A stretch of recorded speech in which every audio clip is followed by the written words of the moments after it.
అలాగే ప్రెగ్నెన్సీగా ఉన్న టైంలో ఇలాంటి పనులు చేయాలి, ఇలాంటి పనులు చేయొద్దు అనేమన్నా ఉంటుందా?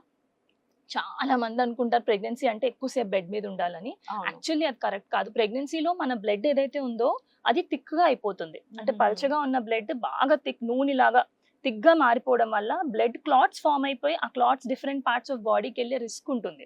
సో ప్రెగ్నెన్సీలో ఎవరైతే ముందు నుంచి జాబ్ చేస్తున్నారో ప్లీజ్ జాబ్ కంటిన్యూ చేసుకోవచ్చు. ఎవరైతే ముందు నుంచి చిన్న చిన్న యాక్టివిటీస్ చేసుకుంటూ లేదా వర్కౌట్ అది చేస్తున్నారు, వాకింగ్ చేస్తున్నారు, వాళ్ళందరూ కూడా అన్ని సేమ్ కంటిన్యూ చేసుకోవచ్చు. అంటే ఇన్ని మంత్స్ వరకు అని ఏమన్నా ఉందా? అన్ని through out pregnancy, Okay. Delivery వరకు అన్ని చేసుకోవచ్చు. Okay. ఏమి ముందు చేస్తున్నామో అన్ని. కానీ హై రిస్క్ ప్రెగ్నెన్సీస్ అంటారు చూడండి, 38 పైన పడిన ఆడవాళ్ళు, బీపీ షుగర్ ఉన్న వాళ్ళు, లేదంటే వాళ్ళకి కార్డియాక్ ప్రాబ్లమ్స్, హార్ట్ ప్రాబ్లమ్ ఉండి ప్రెగ్నెన్సీ వచ్చిన వాళ్ళు, ఓకే. కాళ్ళల్లో బ్లడ్ క్లాట్స్ హిస్టరీ ఉన్న వాళ్ళు, high risk pregnancies, placenta previa అంటారంటే బేబీకి మదర్ కి మధ్యలో కనెక్షన్ని మాయ అంటాం మనం. ఈ మాయ అనేది గర్భసంచిలో పైన ఉండాలి, పైన కాకుండా గర్భసంచిలో కింద ఉందనుకోండి, వాళ్ళకి ప్రెగ్నెన్సీలో బ్లీడింగ్ అయ్యే రిస్క్ ఉంటుంది. ఓకే. ఇలాంటి వాళ్ళు మాత్రం కొన్ని యాక్టివిటీస్ రెస్ట్రిక్ట్ చేసుకోవాలి. వాళ్ళకు కూడా మనం బెడ్ రిడన్ ఉండమని చెప్పాం, కానీ విగరస్ యాక్టివిటీస్ ఏమి చేయొద్దంట. ఓకే. ఓకే. అదర్వైజ్ రొటీన్ గా 1-2 ఫ్లోర్లు స్టెప్స్ ఎక్కడం, ఇంట్లో చిన్న చిన్న పనులు చేసుకోవడం, వంట చేసుకోవడం, ఆఫీస్ కి వెళ్ళి రావడం, ఇలాంటి అన్ని పనులు నార్మల్ గానే ప్రెగ్నెంట్ లేడీస్ కూడా నార్మల్ గానే చేసుకోవచ్చు. ఓకే. ఇన్ఫాక్ట్ ఎంత యాక్టివ్ గా ఉన్నారో వాళ్ళకి నార్మల్ డెలివరీ అయ్యే ఛాన్సెస్ ఎక్కువ ఉంటాయి. ఓకే. ఓల్డెన్ డేస్ లో పొలానికి వెళ్ళి పని చేసుకునేవారు ప్రెగ్నెంట్ Yes. లేడీస్. అవును. ఆ పొలంలోనే పని అయిపోయాక అదే రోజు డెలివరీ అయ్యేది, నెక్స్ట్ డే మళ్ళీ పొలానికి వెళ్ళిపోయేవారు. అవును. అంటే the more active you are, మీకు మోర్ ఛాన్స్. ఇప్పుడు అదే ఓల్డెన్ డేస్ కాన్సెప్ట్ ఇప్పుడు ఏంటి, చైల్డ్ బర్త్ క్లాసెస్ అని పేరు వచ్చింది, దానికి కొత్తగా మనం ఆ పేరు పెట్టుకున్నాం. అంటే ప్రెగ్నెన్సీ ఉన్న వాళ్ళందరినీ తీసుకెళ్లి వాళ్ళకి వాకింగ్ ఎలా చేయాలి, స్క్వాటింగ్ ఎలా చేయాలి, బాల్ ఎక్సర్సైజ్ ఎట్లా చేయాలి, ప్రెగ్నెన్సీలో జాగింగ్ ఎట్లా చేయాలి, డక్ వాక్ ఎట్లా చేయాలి, అన్ని మనం ఇప్పుడు స్పెషల్ గా నేర్పిస్తున్నాం. అప్పట్లో అందరూ పనులు చేసుకుంటూ ఉండేవారు, ఫ్లెక్సిబుల్ ఉండేవారు, అన్ని పనులు చేసుకునేవారు. ఇంట్లో ఉన్న పిల్లలు, ముందున్న 4-5 పిల్లల్ని వాళ్ళే చూసుకునేవారు. డెలివరీ అయ్యే నెక్స్ట్ డే నుంచి మళ్ళీ పనులు చేసుకునేవారు. ఇప్పుడు మరీ సెన్సిటివ్ గా డీల్ చేయడం వల్ల బాడీ ఫ్లెక్సిబిలిటీ తగ్గిపోతుంది. ఎక్కువ ఫ్లెక్సిబుల్ లేని వాళ్ళు ఎక్కువ బరువు పెరిగిపోతారు. ఎక్కువ బరువు పెరిగిన వాళ్ళు మళ్ళీ ఎక్కువ సిజేరియన్ అయ్యే ఛాన్సెస్ ఉంటుంది. సో మీరు నార్మల్ గా ఏదైతే చేసుకుంటున్నారో ప్రెగ్నెన్సీలో కూడా అంతా అట్లానే చేసుకోండి.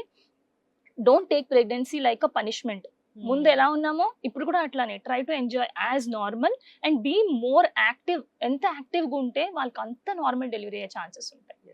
మీరు విన్నారో లేదో, సెరీనా విలియమ్స్ అని ఒక లాంగ్ టెన్నిస్ ప్లేయర్ ఉంది, వింబుల్డన్ ప్లేయర్. ఆమె 16 వీక్స్ ప్రెగ్నెంట్ అంటే 4th మంత్ లో వింబుల్డన్ ఛాంపియన్షిప్ గెలిచింది. సో అంటే ముందు నుంచి ఆడుతున్నారు. She is continuing in pregnancy also. So pregnancy ముందు ఎవరైతే ఏమైనా చేయగలుగుతున్నారో అవన్నీ ఇన్ ప్రెగ్నెన్సీ చేసుకోవచ్చు. కొత్తగా ఏమి వెళ్ళిపోయి మీరు ఇప్పుడు ఇది నేర్చేసుకోండి, ఈ స్పోర్ట్ ఆడేయండి, జిమ్కి వెళ్ళిపోండి, అట్లాంటివి నేను చెప్పను. బట్ ముందు నుంచి స్విమ్మింగ్ చేస్తున్న వాళ్ళు ఉన్నారనుకోండి, మనం ప్రెగ్నెన్సీలో కంటిన్యూ చేయొచ్చు. ముందు నుంచి వాకింగ్ చేస్తున్న వాళ్ళు ఉన్నారు, ఇప్పుడు కంటిన్యూ చేయొచ్చు. ప్రెగ్నెన్సీ ముందు ఏం చేస్తున్నామో అవన్నీ ఇన్ ప్రెగ్నెన్సీ కంటిన్యూ చేసుకోవచ్చు. సో మన అవుటర్ గా చేసే యాక్టివిటీస్ ఇన్నర్ గా ఎటువంటి చేంజ్ అవసరం లేదు. మాయ కిందకు ఉన్న వాళ్ళకి మాత్రం హస్బెండ్ తో కలవకూడదు. ద రెస్ట్ ఆల్ పీపుల్, అంటే ఏం రిస్క్ ఫ్యాక్టర్స్ లేని వాళ్ళందరూ హస్బెండ్ తో కలిసినా కూడా ఏమి ఇబ్బంది లేదు, నార్మల్ గా చేసుకోవచ్చు. అంటే ప్రెగ్నెన్సీ టైంలో హస్బెండ్ తో కలవచ్చు అంటే ఇది చాలా మంది అడుగుతారు, అందుకే మీకు నేను ఆ పాయింట్ చెప్తున్నా. ప్రెగ్నెన్సీ టైంలో హస్బెండ్ తో కలవకూడదు అనేది ఒక మిత్, అది మూఢనమ్మకమే. అట్లా ఏం లేదు. ఎవరికైతే మాయ కిందకు ఉంటుందో వాళ్ళకి బ్లీడింగ్ అయ్యే ఛాన్సెస్ ఉంటుంది. సో వాళ్ళు మాత్రం హస్బెండ్ తో కలవకూడదు. మిగతా వాళ్ళందరూ నార్మల్ గా ఇంటర్కోర్స్ చేసుకోవచ్చు. అలాగే చాలా మంది ఎన్నిసార్లు వైఫ్ అండ్ హస్బెండ్ ప్రెగ్నెన్సీ కావాలని ట్రై చేసినా సరే అది ఎక్కువగా వచ్చే ఛాన్సెస్ అనేవి కనిపించవు. సో ఈ టైంలో కలిస్తే ప్రెగ్నెన్సీ వస్తుంది, ఈ టైంలో కలిస్తే ప్రెగ్నెన్సీ రాదు, అట్లా ఏమన్నా ఉందా? ఇందులో ఏంటంటే పీరియడ్స్ ఎవరికైతే ఇర్రెగ్యులర్ ఉన్నాయో వాళ్ళకి డెఫినెట్ గా చాలా ఇబ్బంది ఉంటుందండి. ఎందుకంటే ఎగ్ ఎప్పుడు రిలీజ్ అవుతుంది, అండం రిలీజ్ అయ్యే టైం వాళ్ళకి అస్సలు ఐడియా ఉండదు. సో డెఫినెట్లీ కన్సీవింగ్ ప్రాబ్లం ఉంటుంది. కానీ రెగ్యులర్ పీరియడ్స్ ఉంటాయి చూడండి, 28 days 30 days సైకిల్స్ ఉంటాయి, వాళ్ళకి కరెక్ట్ గా మిడిల్ ఆఫ్ ద సైకిల్ లో ఎగ్ రిలీజ్ అవుతుంది. 28 రోజుల సైకిల్ లేదా 30 రోజుల పీరియడ్ వచ్చే వాళ్ళకి 14th-15th day రోజు ఎగ్ రిలీజ్ అవుతుంది. సో ఇలా రెగ్యులర్ ఉన్న వాళ్ళు పీరియడ్ వచ్చాక 10వ రోజు, 8 లేదా 10వ రోజు, అంటే ఇవాళ మీకు పీరియడ్ వస్తే దాన్ని day 1 గా లెక్కేయండి. అక్కడి నుంచి 8th లేదా 10th డే నుంచి రోజు విడిచి రోజు 18th లేదా 20th డే వరకు, అంటే day 10 నుంచి day 18 వరకు రఫ్లీ రోజు విడిచి రోజు హస్బెండ్ తో కలిసి ఉంటే ఆ టైంలో మీ అండం రిలీజ్ అవుతుంది కాబట్టి మీరు కన్సీవ్ అయ్యే ఛాన్సెస్ ఇంక్రీజ్ అవుతాయి. ఆ టైంలో తరచుగా కలుస్తూ 1 year ట్రై చేస్తే 80-90% ఆఫ్ ద విమెన్ కన్సీవ్ అవుతారు. Okay, nice. అండ్ అలాగే చాలా మంది ఒక 2-3 టైమ్స్ అంటే మాకు ఈ టైంలో ప్రెగ్నెన్సీ వద్దు అన్న టైంలో అంటే వైఫ్ అండ్ హస్బెండ్ కలుస్తుంటారు కానీ మాకు ప్రెగ్నెన్సీ వద్దు అనుకుంటారు. సో అలాంటి టైంలో ఏంటంటే దానికి సంబంధించి కొన్ని టాబ్లెట్స్ వాడడం లేదంటే అబార్షన్ చేసుకోవడం చేస్తూ ఉంటారు. సో దీని వల్ల ఫ్యూచర్ ప్రెగ్నెన్సీకి ఏమైనా ఎఫెక్ట్ అవుతుంది? అబార్షన్ అయితే చేసుకోకూడదండి, ఎందుకంటే ఎవ్రీ టైం అబార్షన్ చేసినప్పుడు గర్భసంచి ద్వారం అనేది కొంచెం వీక్ అవుతుంది. ఎస్పెషల్లీ అది కింద నుంచి క్లీన్ చేస్తే డిఎన్ఈ అంటారు చూడండి, అది చేసుకుంటే గర్భసంచి ద్వారం వీక్ అవ్వచ్చు. ఎప్పుడైనా ఒక్కసారి is fine, but as much as possible రాకుండా మెడికేషన్ వాడడం ఇంపార్టెంట్. దీంట్లో ఏం చెప్తామంటే కొత్తగా పెళ్ళైన వాళ్ళు ఉన్నారు ఫర్ ఎగ్జాంపుల్, వాళ్ళు కాండమ్స్ వాడచ్చు. కానీ కాండమ్స్ వాడినప్పుడు 5గురిలో ఒకరికి కాండమ్ ఫెయిల్ అవ్వచ్చు, అంటే బ్రేక్ అవ్వడమో, స్లిప్ అవ్వడమో, ప్రాపర్ గా వేసుకోకపోవడమో, ఇలాంటివన్నీ. భార్యాభర్తలు కలవడానికి ముందు హస్బెండ్ వీర్యం ఏదైతే ఉందో దాన్ని ప్రీకమ్ అంటారు, దాంట్లో కూడా స్పర్మ్స్ ఉంటాయి. ఆ విషయం చాలా మంది తెలియక లేట్ గా వేసుకుంటారు కాండమ్. సో కాండమ్ 5గురిలో ఒకరికి ఫెయిల్ అవ్వచ్చు. ఎవరైతే రీసెంట్లీ మ్యారీడ్, మాకు యాక్సిడెంటల్ గా ప్రెగ్నెన్సీ వచ్చినా పర్వాలేదు మేము కంటిన్యూ చేస్తాం అనుకున్న వాళ్ళు కాండమ్స్ వాడచ్చు. కానీ మాకు అస్సలు ఎట్టి పరిస్థితిలో ప్రెగ్నెన్సీ వద్దు, we want pregnancy only after 1 year or 2 years అనుకున్న వాళ్ళు ఇంకా బెటర్ మెథడ్స్ పిల్స్ వేసుకోవచ్చు. పిల్స్ లో 2 రకాలు ఉంటాయి. మళ్ళీ ఈస్ట్రోజన్, ప్రొజెస్ట్రాన్ రెండు కలిపిన పిల్స్ ని 21 days పిల్స్ అంటారు. ఈ పిల్స్ వేసుకుంటే 3 వారాలు పిల్స్ వేసుకోవాలి, ఆపాక మళ్ళీ పీరియడ్ వస్తుంది, మళ్ళీ 2వ రోజు మొదలు పెట్టాలి, మళ్ళీ 3 వారాలు వేసుకోవాలి. అలా ఎన్ని రోజులు వద్దో అన్ని రోజులు వేసుకోవాలి. కానీ దీనికి ఏంటి మైనస్, ఒక్కరోజు మీరు మిస్ అయినా మీరు మిస్ అయినట్టే, అంటే రిస్క్ ఆఫ్ ప్రెగ్నెన్సీ వచ్చేస్తుంది అక్కడ అనమాట. ఒక రోజు మిస్ అయితే నెక్స్ట్ డే 2 టాబ్లెట్లు వేసుకోవాల్సి వస్తుంది. ఇవన్నీ చాలా డౌట్లు ఉంటాయి. 2వ రకం పిల్స్ ఓన్లీ ప్రొజెస్ట్రాన్ పిల్ అని ఉంటుంది. ఈ పిల్ ఏంటంటే ఇవాళ మొదలు పెడితే 2 రోజుల నుంచి పని చేయడం మొదలు పెడుతుంది. మీకు 6 నెలలు ప్రెగ్నెన్సీ వద్దనుకుంటే 6 నెలలు బ్యాక్ టు బ్యాక్ వేసుకోవాలి, ఒక్క రోజు కూడా ఆపకూడదు. ఆపారంటే మళ్ళీ ప్రెగ్నెన్సీ వచ్చేయచ్చు.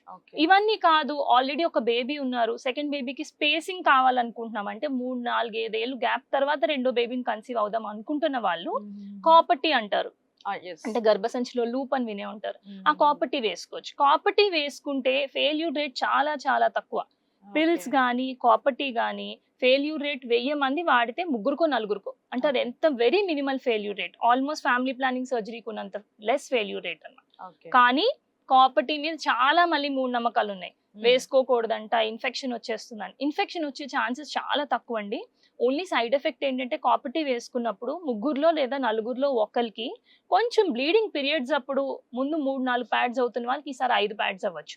కొద్దిగా ఫ్లో అనేది ఎక్కువ ఉండొచ్చు కొన్ని మంత్స్, అది కూడా ఈవెన్చువల్లీ 6 months లో చాలా మందికి సెటిల్ అయిపోతుంది. బట్ బెస్ట్ మెథడ్ ఏంటి అంటే పిల్స్ కానీ కాపర్టీస్ కానీ 2 కూడా సూటబిలిటీ, అంటే మీకు సూట్ అవుతుందా లేదా అనేది ఒక గైనకాలజిస్ట్ చూసి అసెస్ చేసి మీకు ప్రిస్క్రైబ్ చేయాల్సి. ఓకే, ఇప్పుడు ఒక మెన్స్ట్రువల్ సైకిల్ కోసం మాట్లాడుకుంటే ఇప్పుడు ఒక అమ్మాయికి లైక్ ఒక 5 days ఆర్ 7 days వరకు బ్లీడ్ అవుతుంది. అంతకన్నా ఎక్కువ రోజులు బ్లీడ్ అయితే సొల్యూషన్ ఏంటి అంటే? యాక్చువల్లీ మెన్స్ట్రువల్ సైకిల్లో నార్మల్ గా ఎన్ని డేస్ అవ్వాలి, ఎక్కువ అంటే ఎన్ని డేస్ అనేది మనం మాట్లాడుకుంటే 3 to 5 days flow is normal. ఎవరికైనా మాక్సిమం 7 days. 7 రోజులకి మించి ఫ్లో ఎవరికైనా అవుతుంది అంటే దాన్ని ప్రొలాంగ్డ్ ఫ్లో అంటారు. ప్రొలాంగ్డ్ ఫ్లో అంటే హెవీ మెన్స్ట్రువల్ బ్లీడింగ్. సో 7 రోజుల కన్నా హెవీగా అవుతుంది అంటే ఒకటి గర్భసంచిలో ఏమైనా గడ్డలు ఉన్నాయా, గర్భసంచి లైనింగ్ లో ఏమైనా పాలిప్స్ అంటే చిన్న చిన్న కంతుల్లాగా అవుతున్నాయా, 3 పాలిసిస్టిక్ ఓవరీస్ మనం PCOS అని మాట్లాడుకున్నాం అది ఉందా, హార్మోనల్ బ్యాలెన్స్ దాని వల్ల ఉందా, లేదా 4 మీకు ఆల్రెడీ రక్తం తక్కువ ఉండడం వల్ల అవుతుందా, థైరాయిడ్ అబ్నార్మాలిటీ వల్ల ఉంటుందా, అండాశయాల సిస్టులు ఉన్నాయా, ఏది ఉంది అనేది మనం డెఫినెట్ గా చూసుకోవాల్సి ఉంటుంది. బికాస్ 90% ఆఫ్ ద టైమ్స్ 7 రోజుల కన్నా ఎక్కువ అవుతుందంటే వీటిలో ఏదో ఒకటి ఉంటుంది. 10% కేసెస్ లో ఇదేం లేకుండా కూడా ఉండొచ్చు. వాళ్ళకి మళ్ళీ మనం లైఫ్ స్టైల్ చెప్తాము, రెగ్యులరైజ్ అవ్వడానికి పిల్స్ ఇస్తాం, ఫ్లో తగ్గడానికి పిల్స్ ఇస్తాం. బట్ 90% మందిలో ఏదో ఒకటి ఉంటుంది. 7 days కి మించి ఫ్లో అవుతుంది అంటే వాళ్ళు టెస్టులు చేయించుకుని దాని ప్రకారం ఫర్దర్ గా ట్రీట్మెంట్ తీసుకోవాల్సి ఉంటుంది. ఓకే, నేను లైక్ ఒక పర్సనల్ క్వశ్చన్ ఉంది. లైక్ మా ఫ్రెండ్ ఒక అమ్మాయి ఉండే, తను ఏంటి అంటే ఎవ్రీడే తనకు బ్లీడింగ్ అవుతుంది. సో అది ఏమన్నా ఎఫెక్ట్ అవుతుందా? డెఫినెట్ గా ఎఫెక్ట్. ఎవ్రీడే బ్లీడింగ్ అంటే అది ఇర్రెగ్యులర్ బ్లీడింగ్, ఫస్ట్ ఇంటర్మెన్స్ట్రువల్ బ్లీడింగ్ అంటే పీరియడ్స్ కి మధ్యలో అవుతున్న బ్లీడింగా లేదంటే నార్మల్ బ్లీడింగ్ కంటిన్యూస్ గా అవుతుందా అని చూసుకోవాలి. 2 main reasons ఉంటాయి దీనికి. ఫస్ట్ థింగ్, గర్భసంచి లైనింగ్ లో polyp, that is 1 important. Second, గర్భసంచి ద్వారం మీద పుండు వస్తే కూడా ఇట్లా ఇర్రెగ్యులర్ బ్లీడింగ్. సో తను ఫస్ట్ కింద నుంచి ఎగ్జామినేషన్ చేయించుకుని ఆ పుండు లేదు అనేది రూల్ అవుట్ చేసుకోవాలి. సెకండ్, స్కాన్ చేయించుకోవాలి. Third, basic blood test. ఈ PCOS ఉన్న వాళ్ళలో కూడా కొంతమందికి 2-3 నెలలకు పీరియడ్ వచ్చిన ప్రతిసారి 15 రోజులు, 20 రోజులు, 30 రోజులు బ్లీడింగ్. సో ఈ 3 main important reasons rule out చేసుకోవాలి.